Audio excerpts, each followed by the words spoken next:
Kenapa siap rugi? Kenapa rumah tangga bercerai? Karena gak ada yang mau ngalah. Kalau sudah tanya sama saya, kenapa orang mau bercerai? Jawaban saya sederhana, karena gak ada yang mau rugi, gak ada yang mau ngalah. Yesus bilang, karena ketegaran hatimu. Dengan lain kata, karena kepala batu.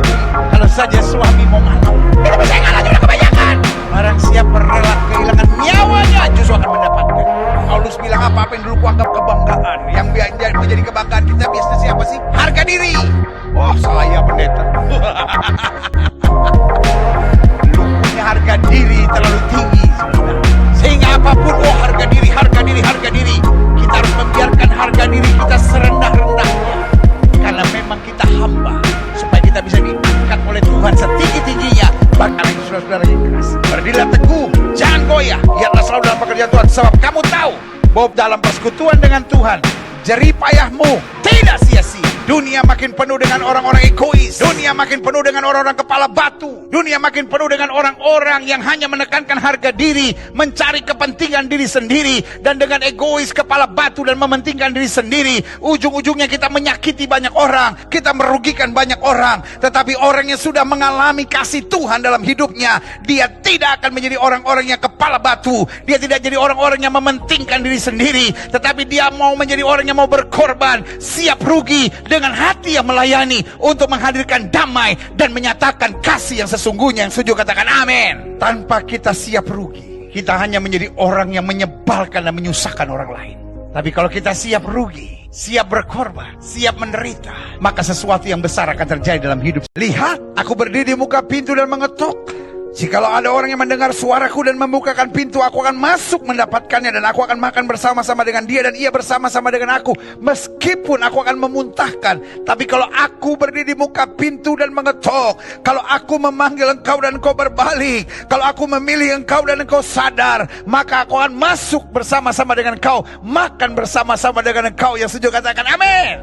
Makanya saya percaya, bukan kondisi hari ini yang menentukan, tapi sikap kita terhadap firman Tuhan. Mungkin hari ini kau sedang dihajar Tuhan. Mungkin hari ini kau sedang menghadapi badai. Mungkin kau sedang ditegur Tuhan. Tetapi engkau punya respons yang benar. Engkau punya respons yang membukakan pintu. Maka Yesus akan masuk dan makan bersama-sama dengan engkau. Siapa itu orang yang diberkati? Yang ketika ditegur Tuhan, dia berbalik. Ketika dihajar Tuhan, dia berserah. Dan ketika Tuhan mengetuk pintu hatinya, dia membukakan pintu. Ingat, yang menjenuhkan buat setiap saudara, kadangkala merupakan mimpi orang buat saudara. Saya cuma urus anak saya ini, pendeta, saya bosan, saya jenuh. Ada orang yang sedang menangis dan berkata, Tuhan berikan aku anak. Kenapa engkau tidak bisa menghargainya? Ada orang-orang yang punya anak tapi dipisahkan dari ibunya, sehingga dia gak bisa peluk anaknya. At least you can still hug your son, your daughter.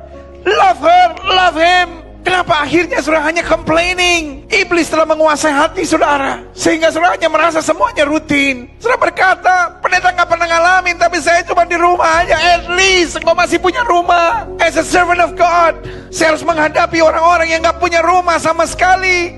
Kenapa kita gak bisa melihat kasih Tuhan? Stop untuk complaining about the routine in your life. Bangun pagi setiap hari dan bilang, hari ini hari berkat, hari ini hari kemenangan, hari ini hari sukacita, hari ini hari yang baik. Hari ini iblis itu guru besarnya, alasan-alasan. Jadi setiap kali kita salah, Roh Kudus berikan tuduhan buat kita supaya kita bertobat. Tetapi sebaliknya, iblis menawarkan false comfort supaya kita tetap nyaman dan kemudian menemukan alasan. Tapi sebaliknya, ketika kita benar, Tuhan menguatkan kita. Sementara iblis taruh intimidasi terus dalam hidup kita. Jangan tertipu. Iblis selalu menawarkan pada pikiran kita alasan-alasan yang logis dan masuk akal, dengan targetnya agar kita merasa wajar berbohong. Toh ini untuk kebaikan. Toh ini bohong putih.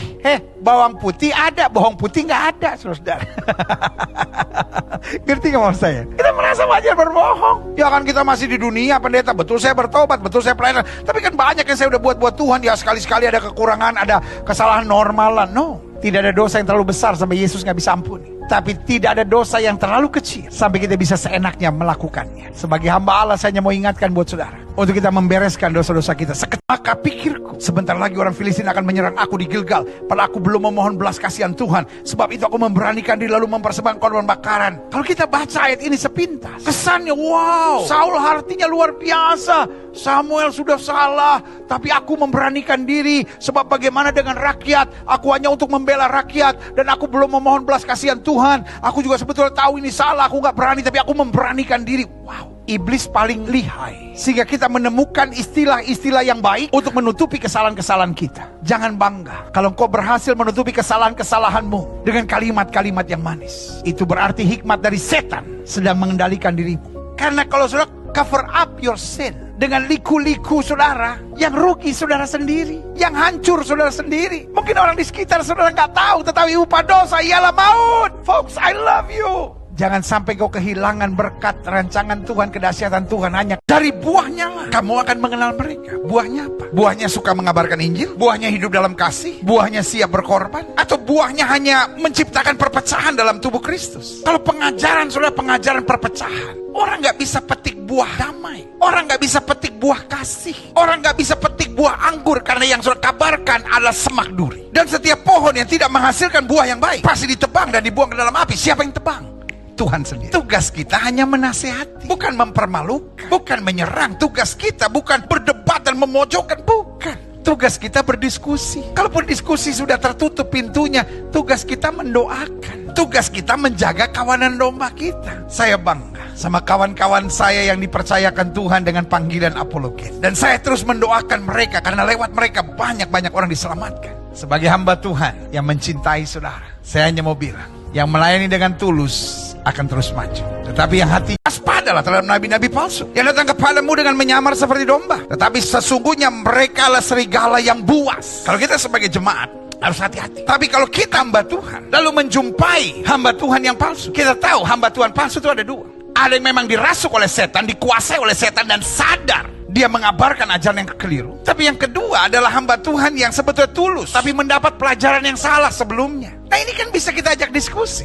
Kalau yang memang sesat, kita memang harus tegas. Dan ini semua kita harus luas. Bukan mendirikan doktrin atau menegakkan doktrin, tapi menegakkan kebenaran. Kita juga anti perpecahan. Kita juga anti dengan nabi-nabi palsu. Tetapi Alkitab bilang, bukan kematian orang fasik yang dikehendaki, tapi pertobatan. Bukan caranya kita mempermalukan dan menjatuhkan, tapi caranya kita merangkul, kita mengangkat. Dan hari akhirnya yang kita harapkan, kita semua dapat bergandengan tangan. Denominasi boleh berbeda, tapi kita tetap diselamatkan oleh satu nama yang luar biasa, Yesus. Keharusan yang mutlak setiap orang pilihan jalani dan miliki. Kita harus mengakui kemahaadilan, kemahakasihan, serta kemahakuasaan Allah kita. Ketika kita akui, maka perjalanan kita seberat apapun, kita tetap akan bertahan. Kita tetap akan setia. Kita tetap akan mengerjakan bagian kita. Dan kita tetap akan menyenangkan Tuhan dalam segala keadaan. Yang setuju katakan amin. Yang kedua, kita harus merespon segala keadaan dengan hati yang siap taat pada tuntunan Roh Kudus. Bukan hati yang kebawa baper. Bukan hati yang kebawa hanya perasaan-perasaan daging. Tapi siap taat, karena di balik ketaatan ada mujizat. Di balik ketaatan ada kemenangan. Di balik ketaatan ada kedahsyatan rencana Allah yang luar biasa. Yang ketiga, siap dan rela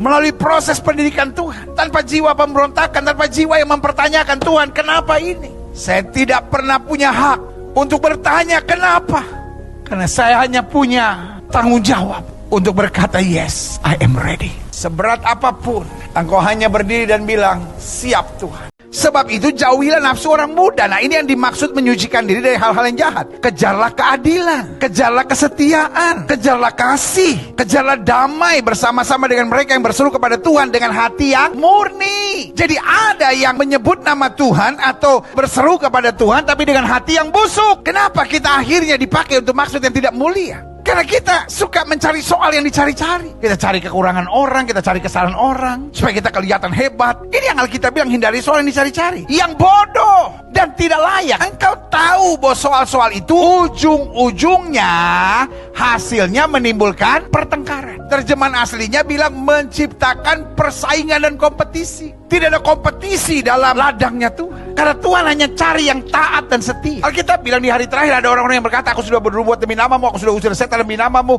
aku sudah sembuhkan orang sakit. Itu kan orang hebat. Tapi Yesus bilang apa? Aku tidak kenal kamu. Karena yang Tuhan cari dalam rumah yang besar bukan hanya terdapat perabot dari emas dan perak, melainkan juga dari kayu dan tanah. Rumah besar di sini artinya keluarga-keluarga Allah, orang-orang yang sudah ditebus. Tetapi Alkitab bilang perabot pelayanan ini berbeda-beda. Ada yang emas dan perak. Emas dan perak harus diuji melalui api. Tetapi ada yang pelayanannya hanya terdiri dari kayu dan tanah. Artinya waktu lewat api hancur. Berarti orang benar. Kita harus melihat kualitas ini. Kita perabot yang mana? Dan ayat 21 ini sangat jelas. Jika seorang menyucikan dirinya dari hal-hal yang jahat, ia akan menjadi perabot rumah untuk maksud yang mulia. Jadi tanah dan kayu ini dipakai Tuhan, tetapi dengan tetap melakukan yang jahat. Ngeri. Ada orang yang pelayanan-pelayanan tapi tetap berzina. Ada yang pelayanan-pelayanan tapi roh di dalamnya, roh perpecahan, roh adu domba, roh kesombongan, merasa diri angkuh yang paling hebat. Saudaraku yang kasih dalam Tuhan, ada roh Lucifer di dalam diri saudara. Tapi Tuhan mau kita menyucikan diri,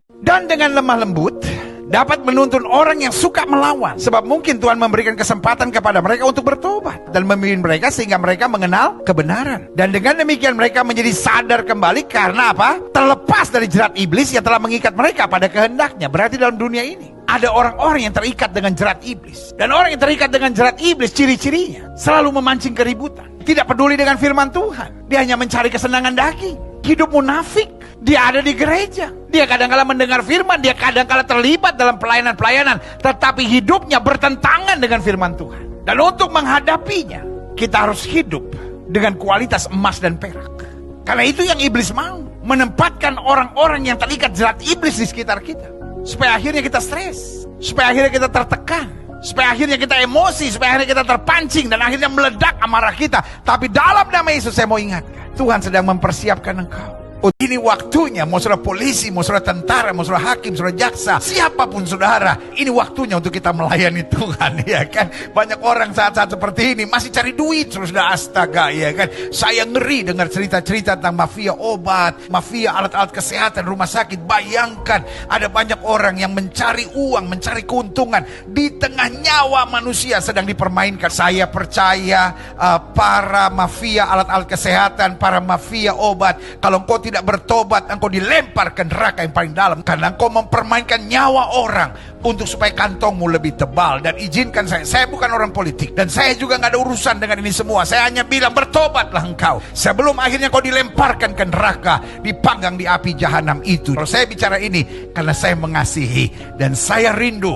setiap orang hari-hari ini melayani Tuhan, menaburkan kasih, membawa damai, dan menyatakan kemuliaan Tuhan di mana. Salah satu jebakan iblis yang sering kali saya sebut dan saya bahasakan paling sukses dalam menjebak orang-orang pilihan adalah membuat segala sesuatunya menjadi rutin. Kerutinan ini awal dari kejenuhan dan kebosanan yang menuntun pada pelayanan tanpa kepedulian. Karena rutin, akhirnya jenuh dan bosan. Orang-orang yang jenuh dengan hubungan rutin dengan istrinya, dengan suaminya, akhirnya mulai selingkuh. Orang Manado bilang bahugel dia. Hugel singkatan hubungan gelap. Ada hugel yang lagi bau nih. Oh Tuhan Yesus. Tetapi itulah pola permainan iblis. Dia ciptakan kerutinan, dan kerutinan mengakibatkan kejenuhan dan kebosanan. Dan sekarang sudah mengerti kenapa Alkitab katakan lakukan segala sesuatu seperti kita mengerjakannya untuk Tuhan. Artinya lakukan segala sesuatu dengan motivasi yang baik, lakukan segala sesuatu dengan dasar kasih, lakukan segala sesuatu sebagai kerinduan kita untuk menjadi saksi Tuhan dimanapun Tuhan tempatkan, sehingga hidup. Hari-hari ini senjata iblis sedang diarahkan kepada keluarga. Iblis pengen sekali ngancurin keluarga. Banyak suami-suami mulai dipakai setan, banyak istri-istri mulai dipakai setan untuk menciptakan kegaduhan. Sebagai hamba Allah, saya mau ingatkan buat saudara, jangan bodoh, sabar. Dan saya mengerti apa perjuangan akan terjadi di akhir zaman. Orang-orang yang mau hidup benar tambah susah. Zaman sekarang murah sekali, istri akan berkata pada suami, udah kita pisah aja. Murah sekali suami-suami berkata, udah kita udah gak cocok memang. Saudara yang kasih dalam Tuhan, gak ada orang punya niat lagi untuk mempertahankan rumah tangganya. Ada masalah sedikit, kayaknya memang gak cocok, ya mau diapain. Ya udah, memang aku udah gak tahan sama kamu.